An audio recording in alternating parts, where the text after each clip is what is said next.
അതുപോലെ തന്നെ ഒരു ഡക്ക് കാർഡ് ഉണ്ട് എൻ്റെ കയ്യിൽ. ഈ കാർഡ്സിനകത്ത് എപ്പോഴും ഞാൻ കാർഡ് കാണിക്കുന്ന സമയത്ത് എപ്പോഴും കാണിച്ചു കൊടുക്കും ഓഡിയൻസിന്. കാരണം ഇതിനകത്ത് ആളുകൾക്ക് പലതരത്തിലുള്ള സംശയം ഉണ്ടാവും. മജീഷ്യന്റെ കയ്യിലുള്ള കാർഡ് ആയതുകൊണ്ട് പലപ്പോഴും സംശയം ഉണ്ടാവും.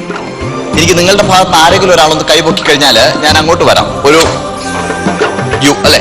ഓക്കെ, ഇതിനകത്തുനിന്ന് ഒരു കാർഡ് സെലക്ട് ചെയ്യുക എന്നുള്ളതാണ് താങ്കളുടെ ദൗത്യം കേട്ടോ. ഒരു കാർഡ് എടുക്കാം. ഓക്കെ, അത് ആ കാർഡ് എന്നെ കാണിക്കണ്ട. താങ്കൾ ആ കാർഡ് ദയവായിട്ട് ക്യാമറയ്ക്കൊന്ന് കാണിച്ചു കൊടുക്കുക.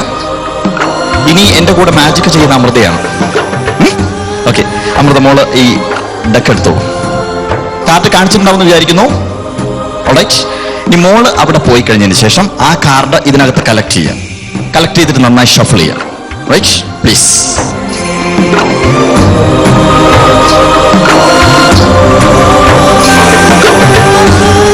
ഒക്കെ നന്നായി ഷഫിൾ ചെയ്യാം.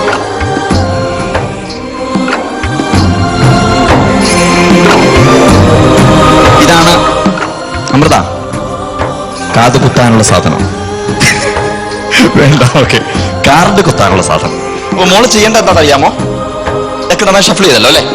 കാർഡ് എനിക്കറിയില്ല, അമൃതയ്ക്ക് അറിയില്ല, അഖിലയ്ക്ക് അറിയില്ല, സുചേച്ചിക്ക് അറിയില്ല, വേണുവേട്ടന് അറിയില്ല, ക്യാമറയ്ക്ക് അറിയാം, ഓഡിയൻസിന് അറിയാം. റൈറ്റ്, മോള് ചെയ്യേണ്ടത് ആ ഡക്കിനെ മുഴുവനായിട്ട് മേലോട്ട് എറിയാം.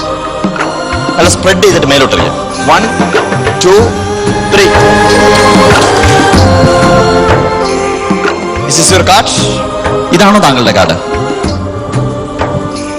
ആണോ? ബാക്കേ കാണുന്നുള്ളൂ അല്ലേ?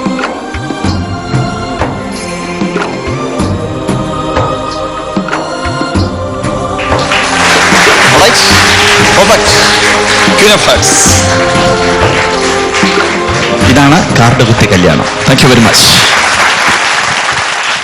ഇന്നത്തെ എപ്പിസോഡിൽ